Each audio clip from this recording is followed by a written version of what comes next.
Kozhikode കട്ടിപ്പാറയിലെ fresh cut എന്ന അറവ് മാലിന്യ സംസ്കരണ പ്ലാന്റിനെതിരായ സമരത്തിന് ഇടയുണ്ടായ സംഘർഷത്തിൽ അന്വേഷണം ശാസ്ത്രീയമായി മുന്നോട്ട് പോകുന്നുവെന്ന് പോലീസ് സൂപ്രണ്ട് തപോഷ് ബസുമാതാരി പറയുന്നു. കട്ടിപ്പാറയിൽ UDF പ്രതിനിധി സംഘം ഇന്ന് സന്ദർശനം നടത്തും. വിഷയവുമായി ബന്ധപ്പെട്ട് കോഴിക്കോട് ജില്ലാ കളക്ടർ ബുധനാഴ്ച സർവകക്ഷി യോഗം വിളിച്ചിട്ടുണ്ട്. ആദ്യം പ്രതികരണത്തിലേക്ക്. ഈ SIT രൂപീകരിച്ചിട്ടുണ്ടായിരുന്നു. അതിനകത്ത് തന്നെ കുറേ ഡിവൈഎസ്പിമാർ ഉൾപ്പെട്ടിട്ടുണ്ട്.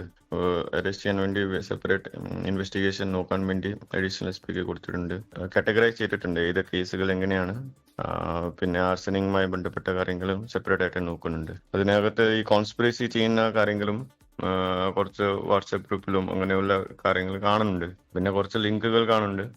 അത് എസ്റ്റാബ്ലിഷ് ചെയ്യാം, പ്രൊഫൈലിംഗ് ചെയ്യേണ്ടി വരും. എന്തായാലും ഒരു കോൺസ്പിറസി ആംഗിൾ കറക്റ്റാണ്, അത് നമുക്ക് നോക്കേണ്ടി വരും. ഇവരെ പ്രവർത്തിക്കുന്ന സീക്രട്ട് ഗ്രൂപ്പുകളുണ്ട്, അതിലേക്ക് എത്തിക്കണം. എനിക്ക് തോന്നുന്നു 5-6 അറസ്റ്റുകളുണ്ട്, കുറച്ച് നോട്ടീസൊക്കെ കൊടുത്തിട്ടുണ്ട് റൈറ്റിംഗ് കേസിൽ.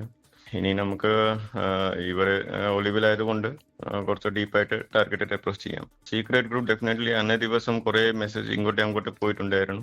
ഇനി നമുക്ക് അതിലേക്ക് വരാം. നമുക്ക് നിലവിലുള്ള ഫോറൻസിക് ഡീറ്റെയിൽസിൽ അങ്ങനെയുള്ള കാര്യങ്ങൾ നമുക്ക് വ്യക്തമായിട്ടുണ്ട്. കോഴിക്കോട് നിന്ന് ദീപക് തിരുമണം തത്സമയം ചേരുന്നു. Deepak, good morning. പറയൂ വിശദാംശങ്ങൾ. Very good morning SK. ഇതിൽ ഏറ്റവും പ്രധാനപ്പെട്ട കാര്യം, ഈ കേസിന്റെ അന്വേഷണ മേൽനോട്ട ചുമതല വഹിക്കുന്ന IPS ഉദ്യോഗസ്ഥൻ ഈ SP തപോഷ് ബസുമാതാരി പറയുന്നത് ഒരു സീക്രട്ട് ഗ്രൂപ്പിന്റെ ഓപ്പറേഷനാണ് ഇത് എന്നുള്ളതാണ്. ഒരുപക്ഷെ പോലീസ് ഇതാദ്യമായാണ് ഇത്തരത്തിൽ ഒരു വെളിപ്പെടുത്തലിന് തയ്യാറാകുന്നത്. ഒരു രഹസ്യ ഗ്രൂപ്പിന്റെ ഓപ്പറേഷൻ ഇതിന് പുറകിലുണ്ട് എന്നുള്ളത്. മറ്റൊന്ന് ഗൂഢാലോചനയുണ്ട് എന്നുള്ളത് പോലീസ് നേരത്തെ തന്നെ സംശയിച്ചതാണ്. ആ കാര്യം ആധികാരികമായി ഈ അന്വേഷണ ചുമതല വഹിക്കുന്ന SP പറയുകയാണ്. കാരണം ഇതിലൊരു കോൺസ്പിറസി ഉണ്ട്, ആസൂത്രിതമായ ഗൂഢാലോചനയാണ് ഈ കലാപത്തിന് പുറകിൽ, ഈ ഫ്രഷ് കട്ട് മാലിന്യ സംസ്കരണ കേന്ദ്രത്തിലെ അക്രമത്തിന് പുറകിൽ എന്നുള്ളതാണ്. കാരണം വിവിധ വാട്സപ്പ് ഗ്രൂപ്പുകളായി നിരവധി സന്ദേശങ്ങൾ അയച്ചുകൊണ്ട് ആളെക്കൂട്ടൽ ഉണ്ടായിരുന്നു. വളരെ സീക്രട്ടായ ഓപ്പറേഷൻ ആയിരുന്നു ഇത്. രഹസ്യ ഗ്രൂപ്പ് ഇതിന് പുറകിൽ പ്രവർത്തിച്ചിരുന്നു എന്നുള്ളത് വളരെ കൃത്യമായി തന്നെ SP തപോഷ് ബസുമാതാരി പറയുന്നു. 8 കേസുകൾ രജിസ്റ്റർ ചെയ്തിട്ടുണ്ട്, 300-ലേറെ പ്രതികളുണ്ട്. ഈ പ്രതികൾക്ക് വേണ്ടിയുള്ള തിരച്ചിലുകൾ തുടരുകയാണ്. മലപ്പുറം ജില്ലയിലും വയനാട് ജില്ലയിലുമാണ് ഇപ്പോൾ കോമ്പിംഗ് നടക്കുന്നത്. DYSPമാരുടെ നേതൃത്വത്തിൽ പ്രത്യേക സ്ക്വാഡുകളായി പ്രവർത്തിച്ചുകൊണ്ടാണ് പോലീസിൻ്റെ അന്വേഷണം നീങ്ങുന്നത്.